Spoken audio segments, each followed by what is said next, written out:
Okay. I got an email recently from Robert Torres. He he watches the channel a lot. You may have seen him in the comments, but he wanted me to ask you if Suge or Death Row had any political ties or small influence with Compton or LA back in the day. You know, at the height of things. I know you talked about the Brotherhood Crusade on the last episode, and I guess that's what sparked his curiosity about this because he said he had heard Tupac mention things like in interviews and stuff, saying that he wanted to set up like a neighborhood watch and a voter registration in low income communities, and that Tupac had always talked about doing a football league where the rappers own the teams. So I guess back to his original question was, did Suge or Death Row have any political ties or small influence within Compton or the LA area at the height of their success? Yeah, guess who stole that idea? Snoop. As soon as I saw that league, I was like, this nigga, never mind. Y'all say I hate on Snoop too much, I'll leave it alone. Snoop did it. Great job. Good job, Snoop. But I wish I knew where that audio was because that'll explain a lot. And I'll let Snoop kill himself, and so I won't have to kill his great ideals off. But yeah, three strike laws, which I told y'all with the Brotherhood Crusade, they were big on. I always told y'all when on some live streams back in the day, I told y'all that if Tupac would be alive, I don't think he'd be a rapper anymore. He might be an actor, doing some acting, you know, do some stuff like Ice Cube do and stuff like that. Have his own little production company and act here and there. I really believe once he got the record right and all of that, beat the case and got that off him, I really believe he'd have been a politician. I think he had the charisma, he had the smarts, the political connection, the money, and the power to be a major politician. And so, yes, that's what I believe Tupac would be doing. As far as Suge was good. He was dealing with this guy, Omar Bradley, where he was in Compton, where they were cool until they went to Cabo and started hanging out. And to be honest, they was tripping on the back lot of Can-Am when he got back. And you know how niggas, young guys started playing around and horse playing around, and they started slap boxing. And Omar got one in on Suge. And it got a little escalated. And from then on, their relationship went downhill. Suge couldn't stand Omar after that. So yeah, Suge was putting a lot of money into political situations, and mainly for, you know, our girl Maxine Waters. He helped out tremendously. A guy by the name of Danny Bakewell, who owned the Brotherhood Crusade and the L.A. Sentinel newspaper now in L.A.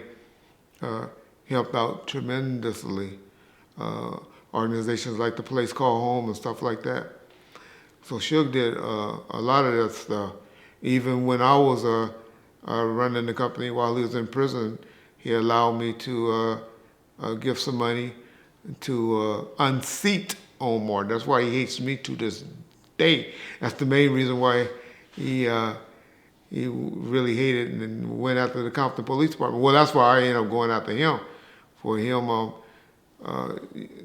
doing something that was illegal. He was supposed to took it to the people, and him and the council just did it, and that's why he lost his seat and eventually went to prison once they investigated what he was doing, because I backed and funded a guy by the name of Eric Perridan for mayor, and got him over the hump to beat Omar, and that caused Omar to go into a tailspin and downhill ever since.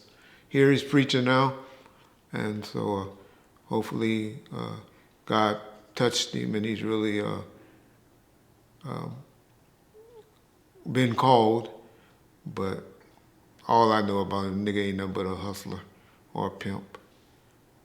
But yeah, so that was Suge's extent as far as getting into politics.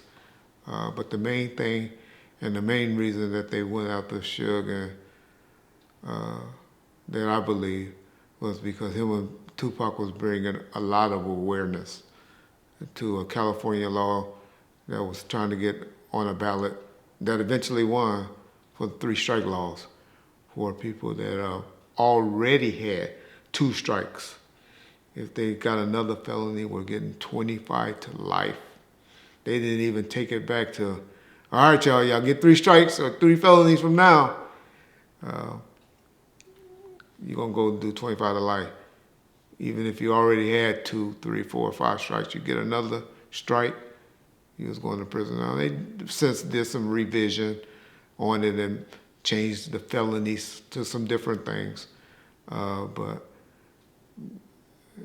3 strike law is still got a lot of brothers in prison doing life that possibly shouldn't be in there. Matter of fact, one of the first persons that's on YouTube right now that got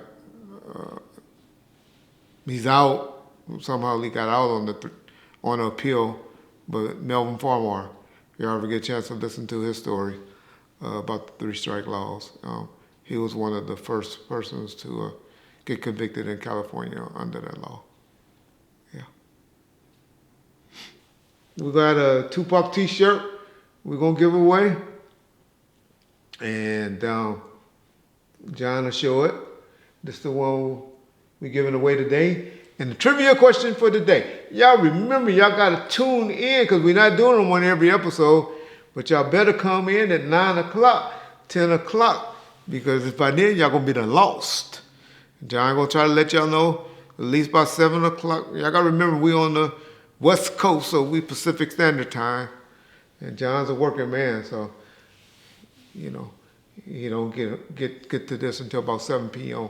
Pacific Standard Time. But, trivia question. Name me, because I'm a 90s baby. I'm not a 90s baby. I'm a 60s baby. But I love the 90s. That's when I was in my prime. Name me all the characters that Martin Lawrence played on the show Martin. Whoever named the most characters that Martin played other than, and you can count Martin as one. Whoever named the most will win this t-shirt. Good luck.